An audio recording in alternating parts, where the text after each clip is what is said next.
Now we're ready to head for the Horn. Way, hey, roll and go. Our boots and our clothes, boys, are all in. Avast me, mateys! Are you ready to hear about brave sailors and a tale of revenge and tragedy? If so, you should go and read Moby Dick.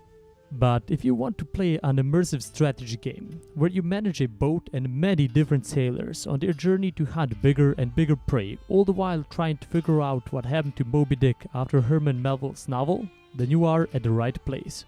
Nantucket starts with an introduction to the gameplay, which does seem a bit confusing at start, and it follows Ishmael as he joins Ahab's crew on the Pequod all the way up to its destruction, where he ends up being the only survivor. And after a few years, with a small ship, a bit of money, and Ahab's coin in his hand, you take his future into your own hands and start your own whale hunting adventure. From there on, every mission is randomly generated, besides the main one, which you will have to unlock by getting your crew together and growing in experience and wealth, which will help you with finding more information about the dreaded white whale that ended the Pequod, in hope of managing what it did not.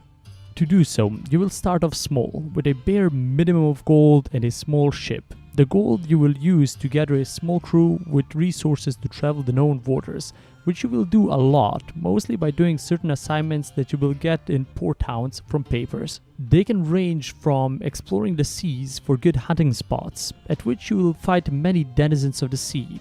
To fight them, you will have to choose what crew members, including your captain, will go into the whaling boat to fight either sharks, narwhals, or whales in many stages of growth, all the way from young ones to fully grown, and the difficulty will depend on that.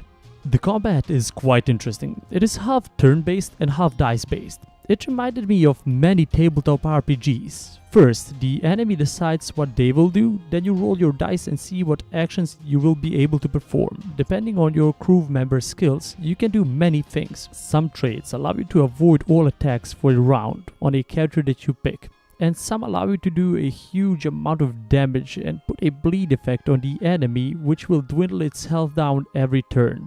But beware, if a character dies in a fight, he is permanently dead. And worst of all, if it happens to a character whose side quests you have been following and who you taught all you could, after which you have to find a replacement for him. But with the game being so random in its encounters, the chances of him being similar to the first one are quite low.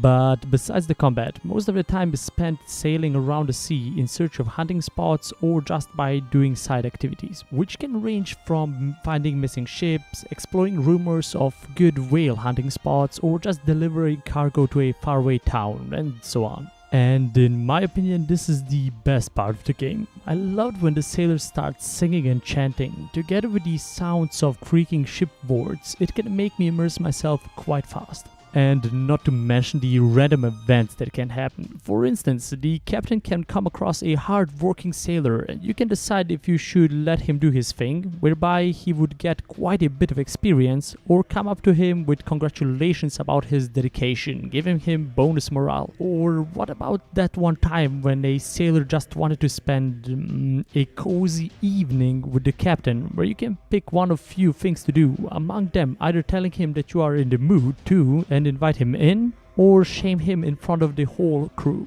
This kept me going for hours upon hours. At one point I wanted to quit, but I kept saying to myself, okay, let me just deliver this cargo and get a reward for it, and then I will quit.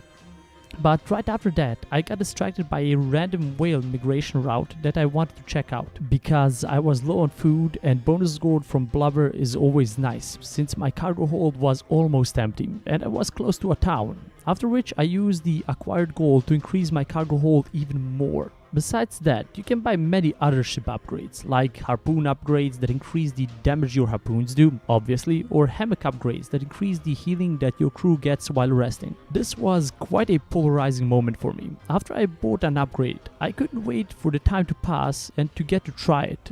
But when I was out hunting and doing other things like searching for missing ships, I could wait to get the gold and see what other upgrades I can find. It was just a vicious cycle of upgrading and getting money for new upgrades. After getting enough gold, you will get to buy a bigger ship, and to buy one, you first have to research certain upgrades for the last one, for which you sometimes need specialized traits on your crew members. And after you manage that, you actually get to buy a new ship. All the upgrades from the old one are lost, and you get to do it all over again, which I didn't mind.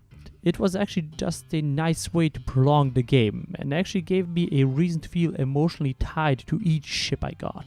The graphics of the game look hand-drawn, and there isn't much animation going on besides the fights, and even they are just cards moving a bit. But besides that, the game looks gorgeous. I was, no pun intended, hooked right at the beginning when Moby Dick comes out of the water staring at Ahab. It was so nicely drawn and just how I imagined it would be. Besides that, the map looks like a real map, and it is quite nice how they depicted certain things like wind flows or whale schools. Together with the music and all the sounds, I couldn't help it but get immersed quite fast. So, to wrap this all up, if you have few bucks to spare and are looking for an adventure on the wild sea with song in your ears and a drive to go onward no matter what, all the while watching quite a nice interface and working with quite polished game mechanics, Nantucket is the game for you. And as always, goodbye and thanks for listening.